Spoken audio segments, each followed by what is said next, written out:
বন্ধুরা, শতাব্দী ব্লগে সবাইকে স্বাগত। আজকের আজকের রেসিপি ঝিঙে আলু দিয়ে কাতলা মাছের ঝোল।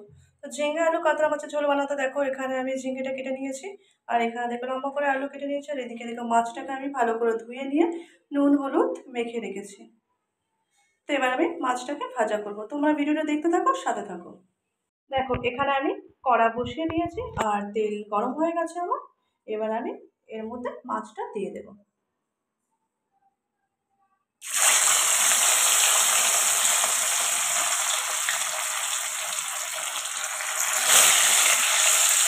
তো মাছটাকে এখন ভালো করে ভাজা করে নিতে হবে। মাছটা এখানে আমার এক পিঠ ভাজা হয়ে গেছে আর এক পিঠ ভাজা হচ্ছে। তো হয়ে গেলে মাছটাকে আমি নামিয়ে নেব। আমার সুন্দর করে মাছগুলো কিন্তু ভাজা হয়ে গেছে। এবার আমি মাছগুলোকে এখন তুলে নেব।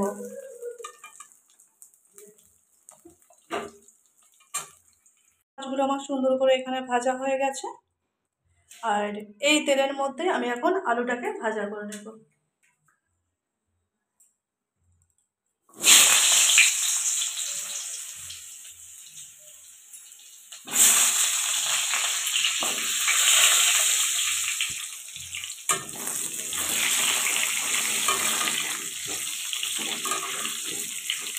তো দেখো আলুটাকে এখন ভালো করে ভাজা ভাজা করে নিতে হবে।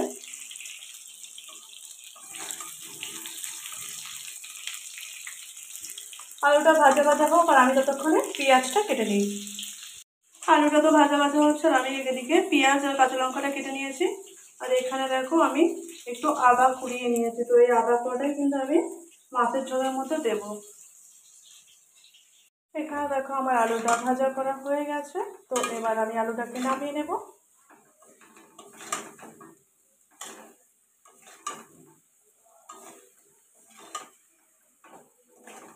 তো চলো আলুটাকে এখন তুলে নিই।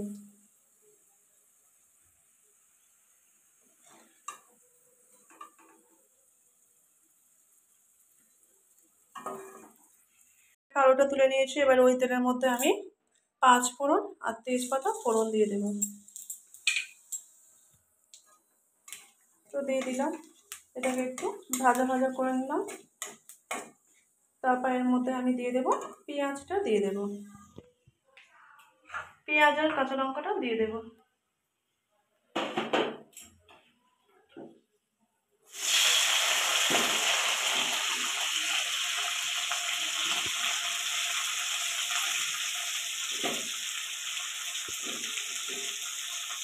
পেঁয়াজ আর কাঁচা লঙ্কা দিয়ে এবার আমাকে একটু ভাজা করে নিতে হবে।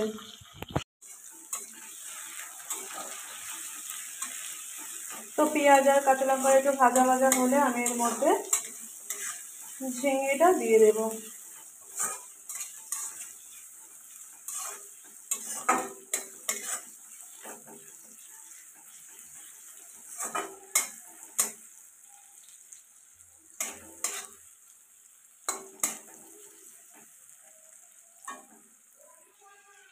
ভাজা ভাজা হয়ে গেছে, এর মধ্যে আমি আদা কোড়াটা দিয়ে দিলাম। দিয়ে একটু নাড়াচাড়া করে নেব।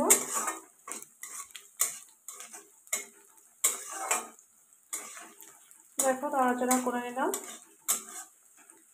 এবার এর মধ্যে আমি ঝিঙেটা দিয়ে দেবো। তো দেখো ঝিঙেটা আমি দিয়ে দিলাম। তো ঝিঙেটা দেওয়ার পরে কিন্তু ভালো করে কষিয়ে নিতে হবে।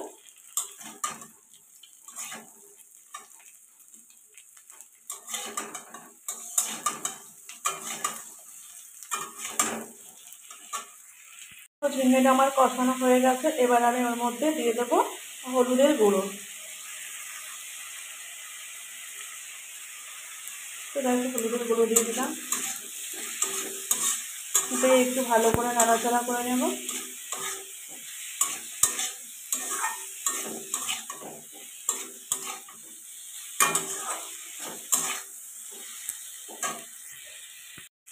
এবারে ওর মধ্যে দিয়ে দেবো আমি পরিমাণ মতো লবণ। তো দেখো লবণটা দিয়ে দিলাম, দিয়ে আবারও নাড়াচাড়া করে নিলাম।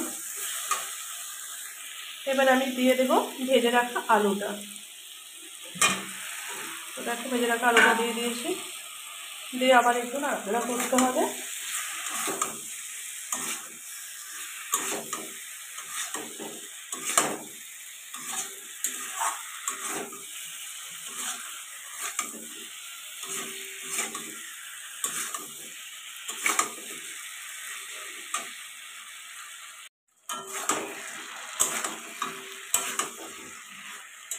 এখানে দেখো আমার ঝিঙ্গে আর আলুটা কষানো হয়ে গেছে।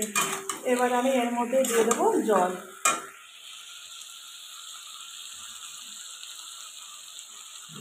তো দেখো জলটা আমি দিয়ে দিলাম।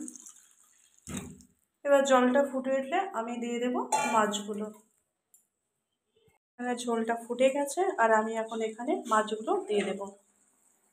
তো মাছগুলো এখন দিয়ে দিই। তো দেখো মাছগুলোকে আমি এখন দিয়ে দিলাম। তো মাছগুলোকে দিয়ে আমাকে আরও কিছুক্ষণ রান্না করে নিতে হবে, যাতে আলুগুলো একটু সিদ্ধ হয়ে যায়।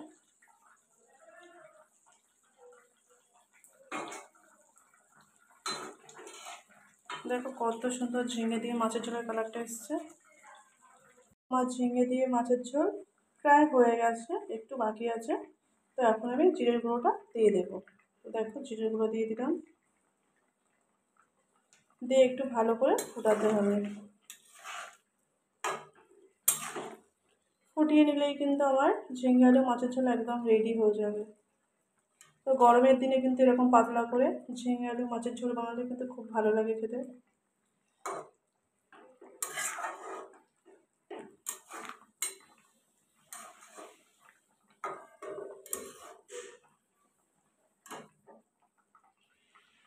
আমার ঝিঙে আলু মাছের ঝোল কিন্তু একদম রেডি হয়ে গেছে। বন্ধুরা, এখানে আমার ঝিঙে আলু মাছের ঝোল একদম রেডি। তো আজকের আমার এই রেসিপি তোমাদের কেমন লাগলো জানাতে ভুলবে না। চ্যানেলে নতুন হয়ে থাকলে চ্যানেলটিকে সাবস্ক্রাইব করে পাশে থাকবে। তো তোমরা একবার হলেও এরকম করে ঝিঙে আলু দিয়ে এই গরমের দিনে মাছের ঝোল করে খেতে পারো। কম মশলা দিয়েই বানিয়েছি। তো আজকে ভিডিওটি আমি এখানে এন্ড করছি। দেখা হবে নতুন কোনো ভিডিওতে। ততক্ষণ তোমরা ভালো থেকো, সুস্থ থেকো, সাবধানে থেকো। দেখা হবে নতুন কোনো ভিডিওতে। সবাই ভালো থেকো। সবাইকে টাটা।